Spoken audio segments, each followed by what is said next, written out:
keep the wages they have for the educators and still be able to do quality programming. With elections coming up at the end of the year, do you think there'll be enough time to actually implement this? Well, supposedly a pilot project's supposed to start either in July or in the fall. So who knows? I've got no idea what they're doing. They don't tell us anything until like 24 hours before it's supposed to be implemented. Will this help take some stress off of your center as more daycares open up and waiting lists go down? It doesn't affect wait lists because a quality childcare will always have a wait list and always be in demand. And if they open more daycares, I'm not sure where they're getting the quality of educators from. Will there be a lowering in pay to help cover this by the government, or will their salaries end up still remaining the same? So we'll always keep our salaries the same. I don't know what the government salaries will be. There's nothing that's come out, and I'm not sure when it'll come out. That was Lana Fletcher, Executive Director of Primrose Place Family Center.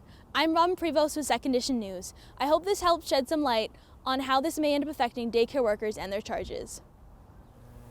That root cellar story makes me feel like spring. My mother and her garden will appreciate that foresight. Yeah, I hope so.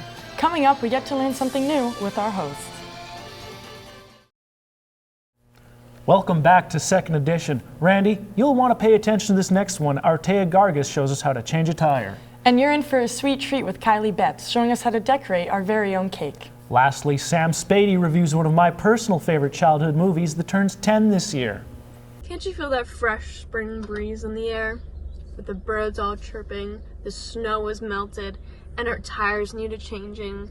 Well, ladies and gentlemen, we're all independent here. We don't need to pay someone to change our tires when I can teach you simple steps on how to change your own tire. But ladies, we don't want to get those Lululemon leggings all dirty. So let's get our coveralls on, and we'll be right back to get started. So let's get started, shall we? First step is we get our trusty jack to prepare to loosen up those lug nuts. Now, with this tire iron, we're gonna loosen up these lug nuts. You know the old saying, righty-tighty, lefty-loosey? Make sure the bar is on the left side. Ugh!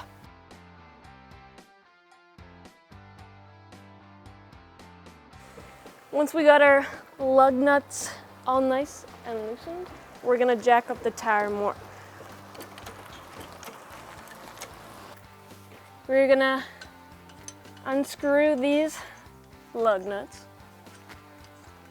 take them all off, and put them to the side. Make sure not to lose them.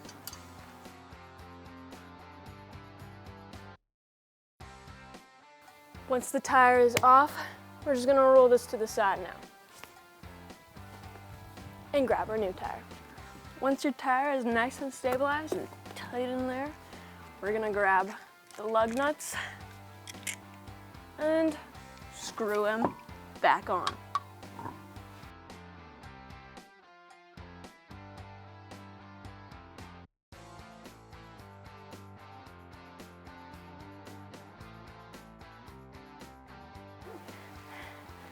Back sore.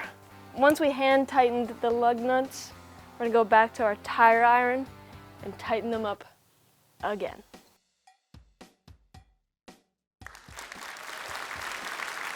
Now that we know how to change a tire, we're ready for our road trip. I'm Tara Gargas with Second Edition.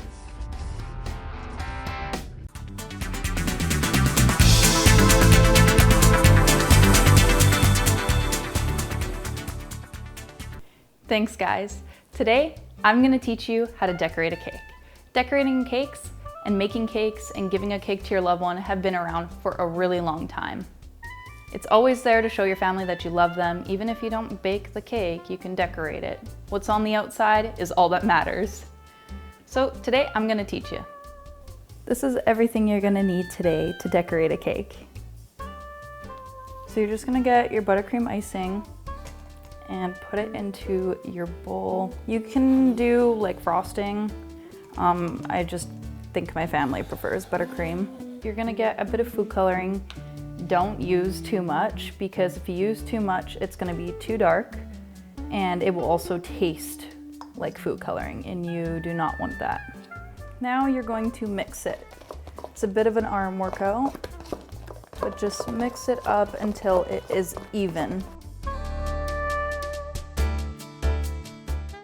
So I got 2 of these because what we're gonna do is we are going to layer them. So I'm just going to grab my uncolored icing, and you're just gonna put a little layer in between.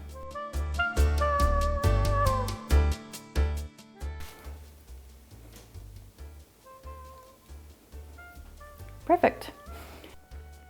And mind you, make sure your cake is frozen. And you're just going to put it along the edges. And then my favorite move is going like this and just spreading it around. It's a little bit of a flick of the wrist when you do this.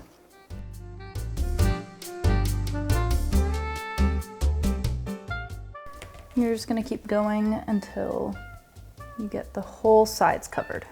I think that's pretty good. So now you're just going to grab the cake and just put pressure, slight pressure as you spin. Okay, I think that's as good as I'm going to get. I'm not gonna spend a ton of time trying to smooth it out. You're just gonna take it, put it in, and use your hand to grab it. And then what you're gonna do is you're gonna twist, because then the icing won't come back up, because that will just be really messy. Putting pressure with your thumb, you're just going to grab it.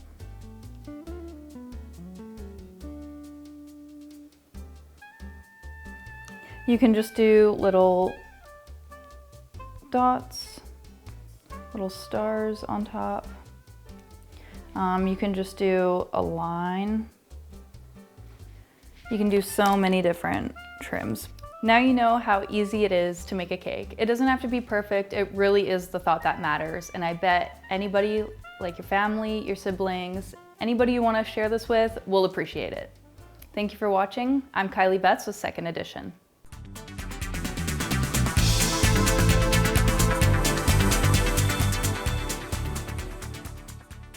Hi, I'm Sam Spady with Second Edition. 10 years ago, Lego was changed forever when the Lego Movie released. This movie was a must-see movie for any kid back in 2014, and it still holds up today as an adult. So grab all your friends and take a seat on your double-decker couch. Let's go revisit the Lego Movie. The Lego Movie is about the most ordinary, average guy possible named Emmett, who's a construction worker, who I've been told I look and act very similar to. I don't see it. One day, Emmett touches a mysterious piece of resistance that makes him the special who will stop Lord Business from unleashing the Craggle on the world and making everything stuck in his own vision. Emmett teams up with a variety of characters in this movie, including Wildstyle, Unikitty, Benny, Vitruvius, Metalbeard, and even Batman.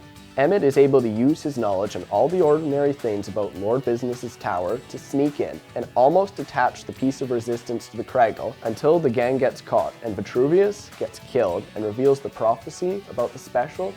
It was all made up.